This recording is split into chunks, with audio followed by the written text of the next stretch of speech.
प्रिय छात्रों, RBM classes पर मैं पंकज सर आपका बहुत बहुत स्वागत करता हूं। आज हम इस वीडियो में लेंस की क्षमता का अध्ययन करेंगे।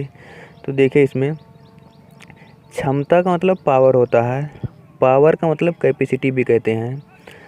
देख, कैपेसिटी का मतलब जो होता है वो कार्य करने के आधार पर निकाला जाता है। कोई भी व्यक्ति किसी कार्य को कितनी आसानी से कर लेता है, जो व्यक्ति किसी कार्य को जितनी आसानी से कर लेगा उसकी क्षमता उतने ज़्यादा कहलाएगी।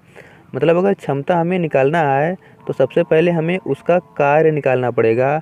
जिसकी हम क्षमता निकालने जा रहे हैं, पहले हमें ये पता करना पड़ेगा कि वो कार्य क्या करता है। तो जब हम कार्य पता कर ले जाएंगे तब ये पता करेंगे कि अगर वो ज़्यादा काम करता है तो उसकी क्षमता ज़्यादा है, अगर वो कम कार्य करता है तो उसकी क्षमता कम है। जैसे उदाहरण दे रहे हैं, देखिए, जैसे क्रिकेट में मान लीजिए विराट कोहली को और सुरेश रैना को, तो इसमें क्षमता किसकी ज़्यादा है। अब इसमें क्षमता का मतलब आप लोग समझ गए होंगे कि हम क्रिकेट खेलने के आधार पर पूछ रहे हैं कि कौन अच्छा खेलता है। तो आप लोग बताएंगे कि विराट कोहली की क्षमता सुरेश रैना से ज़्यादा है। ये हो गया एक उदाहरण। एक उदाहरण और देते हैं। मान लीजिए कि सलमान खान जो हैं, सलमान खान का उदाहरण हम किसी और दूसरे हीरो से कर देते हैं। जैसे मान लेते हैं कि क्या नाम है, वरुण धवन को मान लेते हैं। वरुण धवन को जानते होंगे ना। तो अगर सलमान खान और वरुण धवन के बीच तुलना किया जाए कि किसकी क्षमता ज़्यादा है, तो क्या कहोगे कि सलमान खान की तुलना सलमान खान की क्षमता ज़्यादा है। अब की इसमें क्षमता किसके आधार पर निकाला गया है? एक्टिंग करने के आधार पर। तो सलमान खान की जो एक्टिंग है वो वरुण धवन से अच्छी है। तो क्षमता अगर निकालना है तो सबसे पहले हमें उसका कार्य पता करना होगा। अच्छा, इसे मान लीजिए कि अगर हम ये पूछें कि विराट कोहली और सलमान खान में किसकी क्षमता ज़्यादा है, तो क्या इसका उत्तर देना आसान है? इसका उत्तर हम नहीं दे सकते हैं, क्योंकि विराट कोहली दूसरे क्षेत्र में अपना काम करते हैं और सलमान खान किसी दूसरे क्षेत्र में अपना काम करते हैं। दोनों अपने अपने क्षेत्र में माहिर हैं। लेकिन अगर ये कह दिया जाए कि किसकी क्षमता ज़्यादा है, तो ये हम नहीं बता सकते हैं। अगर क्रिकेट में कहेंगे तो विराट कोहली ज़्यादा है, सलमान कम है। और अगर फिल्मी दुनिया में कहेंगे तो सलमान खान ज़्यादा है, विराट कोहली कम है। तो इस प्रकार से हम क्षमता का निर्धारण नहीं कर सकते हैं। क्षमता का निर्धारण हमें उसी से करना है जिसमें दोनों एक ही काम करते होंगे। तो देखिए, लेंस जो है दो प्रकार का होता है। अब हम पहले ये पता करेंगे कि लेंस का काम क्या है। तो पहले ये दो चित्र देखिए, उसी के अनुसार हम समझेंगे कि लेंस का कार्य क्या है। देखिए, ये जो है उत्तल लेंस है और ये जो है ये अवतल लेंस है। अगर उत्तल लेंस के मुख्य अक्ष के समांतर कोई किरण आती है, चाहे जहाँ से आए, अगर उत्तल लेंस से होकर के जाती है तो किरणें क्या होती हैं कि वो मुख्य अक्ष की ओर मुड़ जाती हैं। चाहे जहाँ से किरणें आएँ, वो लेंस से अपवर्तन के पश्चात क्या होती हैं कि वो मुख्य अक्ष की ओर मुड़ जाती हैं। और इसमें क्या होती हैं, अवतल लेंस में ये मुख्य अक्ष से दूर चली जाती हैं। यानी कि जो लेंसों का कार्य हुआ वो क्या हुआ, किरणों को मोड़ना। ये किरणों को मोड़ता है, मोड़ करके वो या तो मुख्य अक्ष की ओर लेकर आता है या तो मुख्य अक्ष से दूर करके या दूर कर देता है। तो यहाँ से पता चल गया कि किरणों का जो मुख्य कार्य है लेंस का जो मुख्य कार्य है वो किरणों को मोड़ना ही है। देखिए, चाहे जो उपकरण हो जाए, जहाँ जहाँ लेंस का उपयोग होता है उन सब में ये किरणें मुड़ करके ही, लेंस जो होता है वो किरणों को मोड़ करके ही अपना काम करता है। जैसे मान लेते हैं सूक्ष्मदर्शी या दूरदर्शी जो भी होता है, उसमें किरणों को इस प्रकार से लेंस मोड़ देता है कि हमें अगर दूरदर्शी है तो दूर की वस्तु आसानी से बड़ा दिखाई पड़ने लगती है, और अगर सूक्ष्मदर्शी है तो उसमें छोटी सी वस्तु का बड़ा सा प्रतिबिंब बना देता है। वो किरणों को मोड़ करके ही बनता है। जब हम सूक्ष्मदर्शी और दूरदर्शी पढ़ाएंगे तब वहाँ से समझ जाना कि कैसे किरणों को मोड़ करके अपना काम करता है। तो लेंस का जो मुख्य काम हुआ वह किरणों को मोड़ना हुआ। अब हम इसकी क्षमता निकालेंगे। तो जो लेंस किरणों को जितने ज़्यादा मोड़ेगा उसकी क्षमता उतने ज़्यादा होगी, और जो कम मोड़ेगा उतने कम होगी। लेकिन तो ये जो लेंस की क्षमता है, ये देखिए ध्यान से, ये जहाँ पर मिलती हैं वही तो फोकस होता है। अगर किरणें ज़्यादा मुड़ गई, ज़्यादा मुड़ने का मतलब वो नीचे आएंगी, यहाँ अगर आकर के मिली हैं, यहाँ आकर के मिल गई, तो इसका मतलब क्या हुआ कि क्षमता बढ़ गई। अगर किरणें कम मुड़ी यानी कि यहाँ पीछे जा कर के मुड़ी मिली तो इसका मतलब क्या हुआ कि क्षमता घट गई। अब देखिए इसकी जो क्षमता है वो फोकस दूरी पर निर्भर करती है। देखिए फोकस दूरी यहाँ से लेकर के यहाँ तक की दूरी को तो कहते हैं, देखिए यहाँ लिखा है ना F2, यहाँ से लेकर के यहाँ तक की दूरी को फोकस दूरी कहते हैं। अगर फोकस दूरी घटी तो क्षमता क्या हुई, बढ़ी। देखिए कैसे बढ़ी, अगर फोकस दूरी घटी तो किरणों को और ज़्यादा मोड़ करके नीचे लाना पड़ेगा, यानी कि किरणें ज़्यादा मुड़ेंगी तो किरणों को ज़्यादा मोड़ना ही उसकी क्षमता कहलाती है। यानी कि इसने किरणों को ज़्यादा मोड़ दिया तो इसकी क्षमता ये बढ़ गई। यानी कि जब फोकस दूरी घटती है तो क्षमता बढ़ती है, और जब फोकस दूरी बढ़ती है तो ये क्षमता घट जाएगी, अब कम मुड़ेगा। जब फोकस दूरी पीछे हो गया तो ये अब कम मुड़ने लगेगा।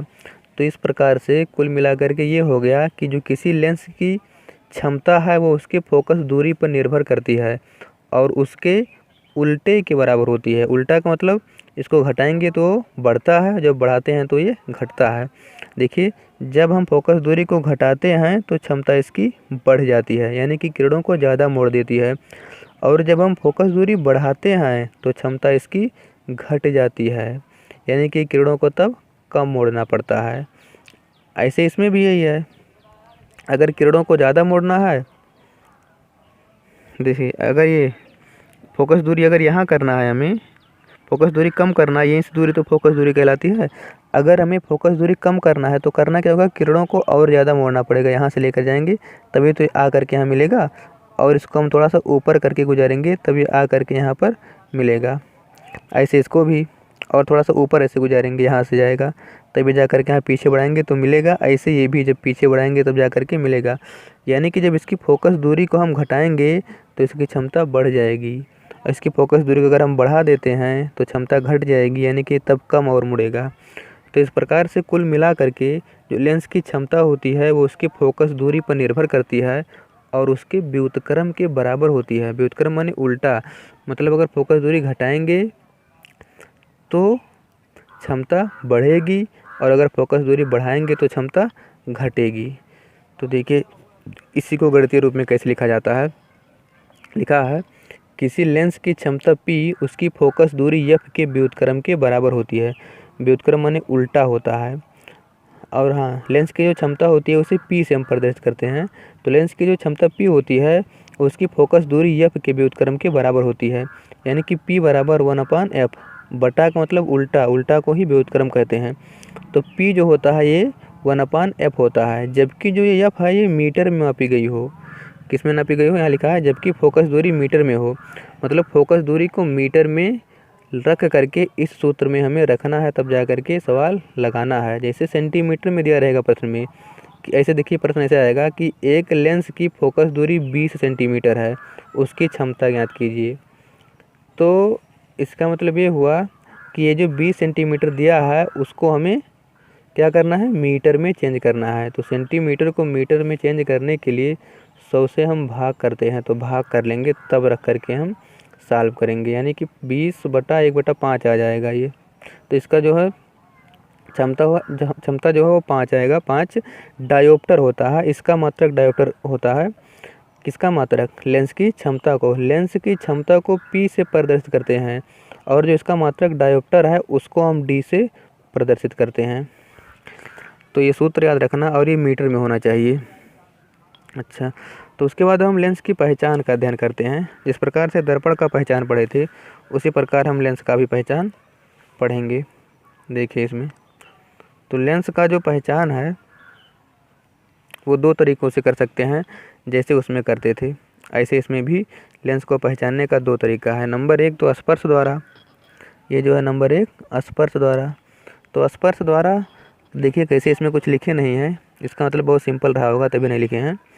देखिए इसको हम बताए थे कि लेंस जो है वो बीच में मोटा और पतला एक होता है। देखिए ये बीच में पतला और ये बीच में मोटा।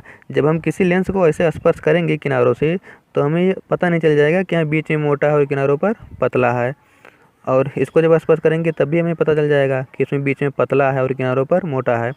तो स्पर्श द्वारा कैसे करेंगे हम, किसी लेंस को स्पर्श करके स्पर्श करने पर यदि लेंस बीच में मोटा और किनारों पर पतला महसूस होता है तो वो उत्तल लेंस होता है, और यदि लेंस बीच में पतला और किनारों पर मोटा होता है तो वो अवतल लेंस होता है। तो ऐसे हम स्पर्श करके आसानी से पता कर सकते हैं किसी लेंस को। तो ये पहला हो गया। उसके बाद में प्रतिबिंब के द्वारा, प्रतिबिंब देख करके, देखिए इसमें लिखा है दूर की वस्तुओं को देखने पर उत्तल लेंस में प्रतिबिंब उल्टा तथा छोटा दिखाई देता है।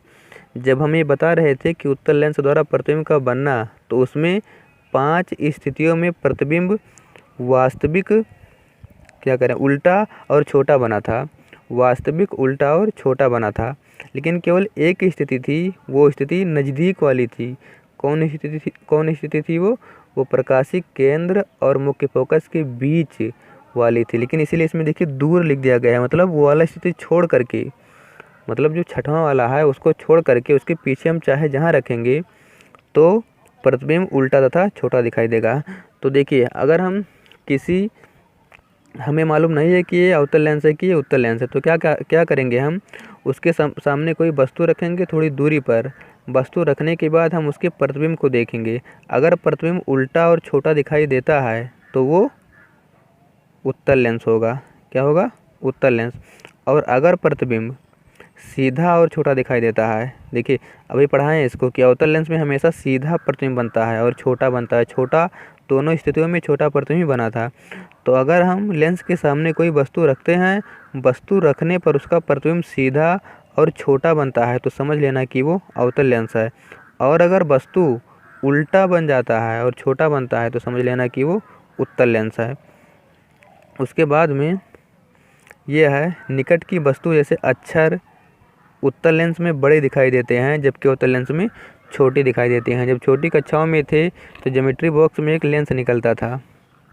अभी छोटी कक्षाओं में ही हैं आप लोग, बड़ी कक्षाओं में कहाँ गए हैं? 11, 10, 11, 12 में होंगे, 12 में है या 10 में है।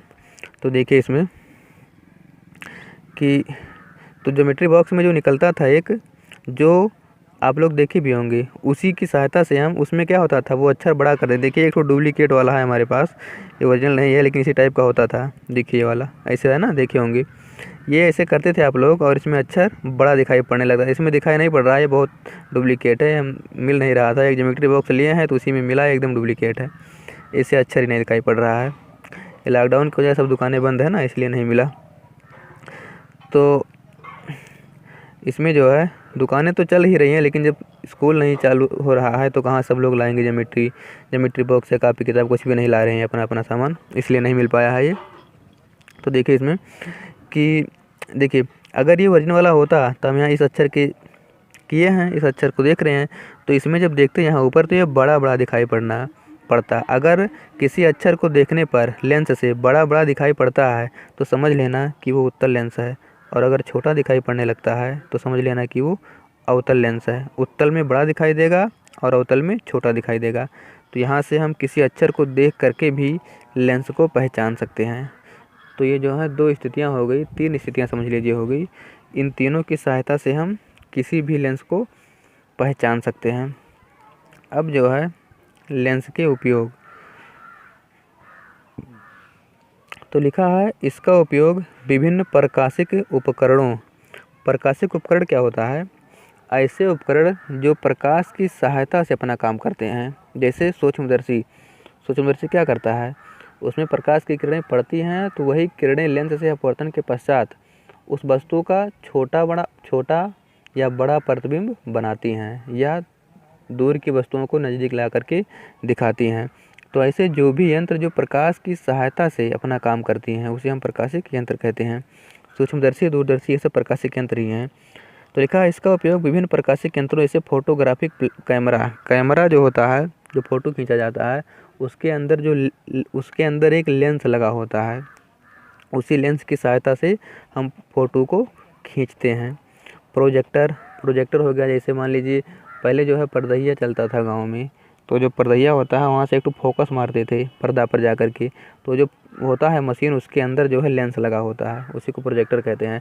अब तो नए ज़माने में जो प्रोजेक्टर वाला एक बोर्ड आता है, इलेक्ट्रिक बोर्ड जो होता है, आधुनिक बोर्ड आ गया है ना, प्रोजेक्टर से ही चलता है, उसमें लिखना नहीं पड़ता है, मतलब पेन से नहीं लिखना पड़ता है, वो डिजिटल है, डिजिटल बोर्ड है, उसको हम उंगली से भी लिख सकते हैं या किसी लिखने वाला पेन होता है लोहे का या लकड़ी का, जो भी होता है मतलब अच्छी क्वालिटी का होता है, उसी से हम लिखते हैं, तो उसे प्रोजेक्टर कहते हैं। उसमें भी क्या होता है, लेंस लगा होता है। और सूक्ष्मदर्शी में तो व्यापक रूप से लेंस ही लगा होता है। सूक्ष्मदर्शी जब पढ़ाएंगे तो उसमें देखना, एक सूक्ष्मदर्शी में 2 लेंस लगा होता है।